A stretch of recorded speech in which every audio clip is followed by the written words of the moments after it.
Hello everyone, welcome to my channel. আমার চ্যানেলে তোমাদের অনেক স্বাগত। আজকে আবার একটা নিরামিষ রেসিপি নিয়ে হাজির হয়েছি তোমাদের সামনে। আজকে রান্না করব মোচার ঘন্ট। যে কোনো নিরামিষ দিনেই এটি গরম ভাত ও রুটির সঙ্গে খাওয়া যায়। তা চলো মোচার ঘন্ট রান্না করার জন্য কী কী উপকরণ নিয়েছি সেটা দেখিয়ে দিই। এই যে মোচাটা রাতে কেটে হালকা একটু লবণ দিয়ে ভিজিয়ে রেখেছিলাম।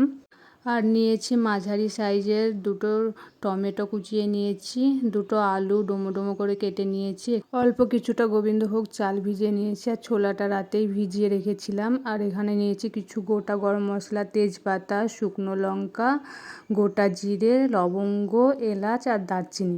আর এখানে নিয়েছি 2 চামচ মতো আদা আর কাঁচা লঙ্কার পেস্ট। তো চলো এবার রান্নাটা শুরু করা যাক। প্রথমে আমি মোচাটাকে ভালো করে পরিষ্কার জল দিয়ে ধুয়ে নেব। রাতে তো ভিজিয়ে রেখেছিলাম, ওই জলটা থেকে কীরকম একটা কালো কালো, জলটা কালো কালোই হয়ে গেছে। যে কষটা থাকে মোচা, সেই কষটা বেরিয়েছে, তাই জলটা কালো হয়ে গেছে। এবার আমি ভালো পরিষ্কার জল দিয়ে মোচাটাকে ভালো করে হাত দিয়ে মুছলে মুছলে ধুয়ে নিচ্ছি, যাতে মোচার কষা ভাবটা না থাকে এবং মোচাটা ভালো পরিষ্কারভাবে ধোয়া হয়। সেই জন্য ভালো করে অনেকটা টাইম ধরেই ধুয়ে নিচ্ছি। মোচাটা ধোয়া হয়ে গেলে মোচাটাকে আর ছোলাকে একসঙ্গে প্রেসারে দেব সিদ্ধ বসাতে। এই যে ধোয়া হয়ে গেছে মোচাটা, এবার প্রেসারে দিচ্ছি। প্রথমে মোচাটা দিয়ে দিচ্ছি, একে একে মোচাটা দিয়ে দিচ্ছি, তারপর দেব ছোলাটাও দিয়ে দিলাম। এবার পরিমাণ মতো দেব জল, যাতে মোচা আর ছোলাটা ভালোভাবে সিদ্ধ হয়, তাই পরিমাণ মতো জল দিয়ে দিলাম। আর দেব সামান্য পরিমাণ লবণ, আর সামান্য অল্প একটু দেব হলুদ। এই দিয়েই মোচাটা সিদ্ধ করে নেব। 5টা সিটি দিয়ে নেব, তাহলেই ঠিকঠাক সিদ্ধ হয়ে যাবে। এই যে প্রেসারের ঢাকনাটা এঁটে দিচ্ছি, এঁটে দিয়ে এবার 5টা সিটি দিয়ে নেব।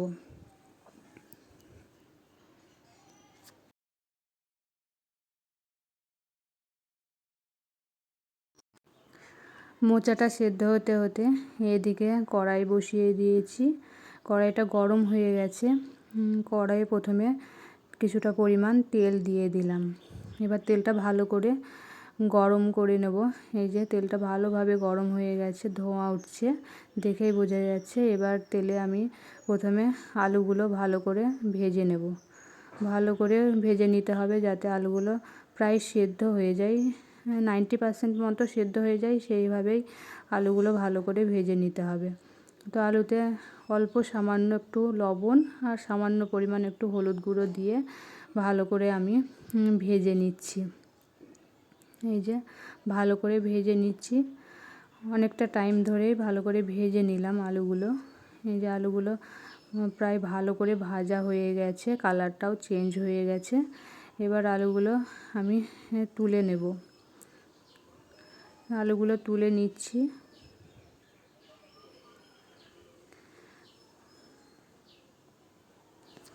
মোচা আর ছোলাটা সেদ্ধ হয়ে গেছে। এবার একটা ছাঁকনির মতো বাটিতে নিয়ে আমি জলটা ছেঁকে নিচ্ছি। জলটা ভালোভাবে ছেঁকে নিতে হবে, যাতে মোচার মধ্যে একটুকু জল না থাকে। তো আমি এখানে জল ঝরাতে রেখে দিলাম, আর এদিকে আমি রান্নাটা আবার শুরু করে দিলাম।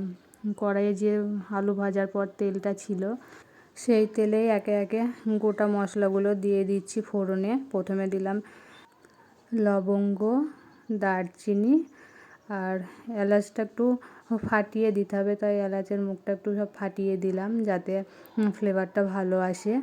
আর শুকনো লঙ্কা দুটো নিয়েছিলাম, শুকনো লঙ্কা দুটোও ফাটিয়ে দিয়েছি। আর দুটো তেজপাতাটাও 2 টুকরো করে দিয়েছি। তো এবার গোটা মশলাটাকে একটু হালকা লো ফ্লেমে ভেজে নিতে হবে। যখন দেখবে যে মশলা থেকে একটা সুন্দর ফ্লেভার আসছে, তখন এর মধ্যে দিয়ে দিতে হবে গোটা জিরে। অল্প কিছুটা গোটা জিরে নিয়েছি। প্রথমে গোটা জিরেটা দিলে জিরেটা পুড়ে যাবে, তো জিরের তখন ফ্লেভারটা থাকবে না, পুড়ে যাবে। তাই গোটা মশলাটা ভাজা হয়ে গেলে তখন গোটা জিরেটা দিতে হবে। গোটা জিরেটা দেওয়ার পর এই যে এবার দিয়ে দিলাম কাঁচা লঙ্কা আর আদার পেস্টটা। কাঁচা লঙ্কা আর আদার পেস্টটা ভালো করে তেলে কষিয়ে নিতে হবে, যাতে আদার কাঁচা গন্ধটা না থাকে। তো ভালো করে কষিয়ে নিচ্ছি। এই যে মোটামুটি প্রায় হয়ে এসছে কষানো। তো কষিয়ে নিয়ে এবার এর মধ্যে দেব যে টমেটোটা কেটে রেখেছিলাম, সেই টমেটোটা দিয়ে দেব। এই যে আদাটা ভালো করে কষানো হয়ে গেছে, তেল ছেড়ে গেছে। এবার টমেটোটা দিয়ে দিলাম। টমেটোটা দিয়ে ভালো করে কষিয়ে নিতে হবে। টমেটোটা যাতে তাড়াতাড়ি গলে যায় সেই জন্য অল্প সামান্য পরিমাণ একটু লবণ দিয়ে দিচ্ছি। লবণ দিলে টমেটো তাড়াতাড়ি গলে যায়। তা টমেটোটা যতক্ষণ না গলছে ততক্ষণ ভালো করে মশলার সঙ্গে কষিয়ে নেব। ভালো করে নেড়ে নেড়ে কষিয়ে নিচ্ছি। মশলাটা দেখো টমেটোটা গলে এসছে, মশলাটাও কষানো হয়ে গেছে। এবার এর মধ্যে দেব কিছু শুকনো গুঁড়ো মশলা। প্রথমে দিচ্ছি 1 চামচ মতো জিরে গুঁড়ো, তারপর 1 চামচ ধনে গুঁড়ো, 1 চামচের একটু কম অল্প সামান্য পরিমাণ, আমি ঝাল বেশি খাই না সেই জন্য অল্প পরিমাণ লঙ্কার গুঁড়ো দিলাম। আর দিলাম 1 চামচ হলুদ গুঁড়ো। এবার মশলাগুলো ভালো করে মিশিয়ে নিচ্ছি তেলের সঙ্গে। মশলাগুলো যাতে পুড়ে না যায়, শুকনো গুঁড়ো মশলা দেওয়া হয়েছে সেই জন্য মশলাগুলো যাতে পুড়ে না যায়, তাই যে আদার কাঁচা লঙ্কার পেস্ট বানিয়েছিলাম যে কৌটোতে, সেই কৌটোটা ধুয়ে ওই জলটা দিয়ে দিলাম। এবার মশলাটাকে ভালো করে কষিয়ে নেব। দেখো মশলা থেকে তেল ছেড়ে এসছে।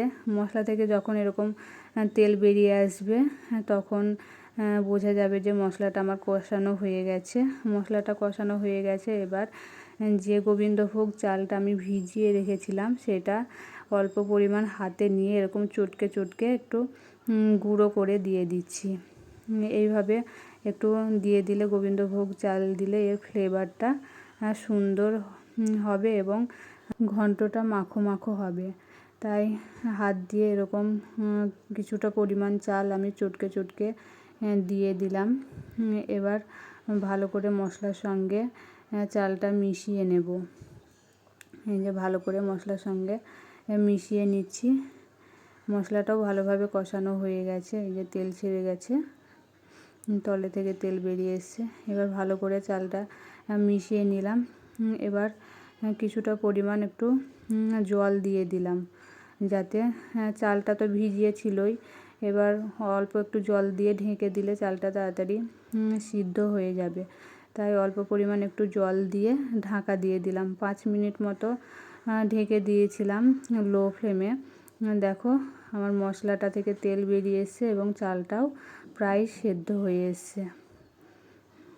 এই যে চালটা প্রায় সেদ্ধ হয়ে এসছে, দেখেই বোঝা যাচ্ছে।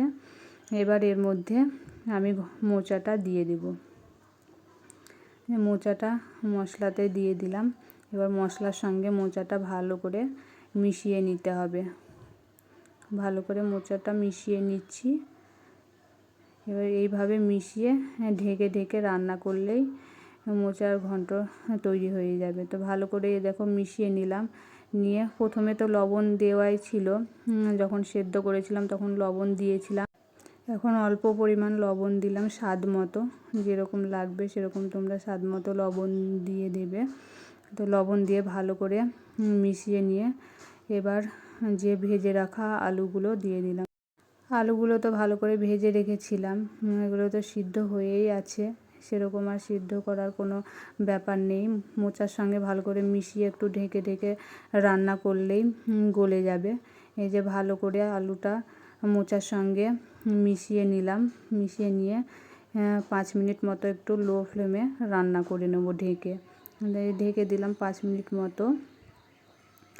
5 মিনিট পরে আবার ঢাকনা খুলে দেখছি আমার রান্নাটা প্রায় হয়ে এসছে।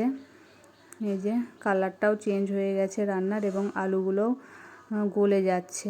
আলুগুলো সিদ্ধ হয়ে ভালোভাবে সিদ্ধ হয়ে গেছে, গলে যাচ্ছে এবং আমার রান্নাটা প্রায় হয়ে এসছে। এই মতো অবস্থায় আমি একটু চিনি দিয়ে দিলাম। নিরামিষ রান্নাতে তো আমি চিনি দিই, এবং নিরামিষ রান্না একটু মিষ্টি মিষ্টি হলেই ভালো লাগে। তাই আমি একটু মিষ্টিটা বেশিই খাই, তাই একটু বেশি পরিমাণে চিনি দিলাম। তোমরা তোমাদের স্বাদ মতো চিনি দিয়ে দেবে। চিনিটা দিয়ে ভালো করে মিশিয়ে নিচ্ছি। মিশিয়ে নিয়ে 2 মিনিট মতো একটু ঢেকে দেব, যাতে ভালোভাবে মিষ্টিটা পুরো ঘন্টর মধ্যে মিশে যায়। এই যে আমার রান্না প্রায় কমপ্লিট, রান্না একদমই হয়ে গেছে। তাই আলুগুলো একটু খুন্তি দিয়ে ঘেটে ঘেটে দিচ্ছি, এতে দেখতেও ভালো লাগবে এবং টেস্টটাও ভালো হবে। তো আমার রান্নাটা হয়ে গেছে। এবার আমি এর ওপর দিয়ে ছিটিয়ে দিচ্ছি 1 চামচ মতো গরম মশলা গুঁড়ো আর 1 চামচ মতো ঘি। আর এই গরম মশলাটা দিলে এর ফ্লেভারটা আরও সুন্দর হবে। যে কোনো নিরামিষ রান্নাতেই ঘি এবং গরম মশলা আর চিনি, এই 3টে জিনিস মাস্ট আমি দিয়েই থাকি। আমার রান্না কমপ্লিট হয়ে গেছে। এবার গরম মশলা আর ঘিটা দেওয়া হয়েছে, সেই জন্য 1 মিনিট মতো ঢেকে দিয়ে গ্যাসটা অফ করে রেখে দিলাম, দিয়ে সার্ভ করে দেব। মোচার ঘন্ট রেডি সার্ভ করার জন্য। তো রেসিপিটা তোমাদের কেমন লাগলো অবশ্যই কমেন্টে জানিও। ভালো লাগলে লাইক কমেন্ট করো এবং চ্যানেলটি সাবস্ক্রাইব করে পাশে থেকো। আবার আসবো আবার নতুন কিছু রেসিপি নিয়ে। তো সবাই ভালো থেকো, টাটা।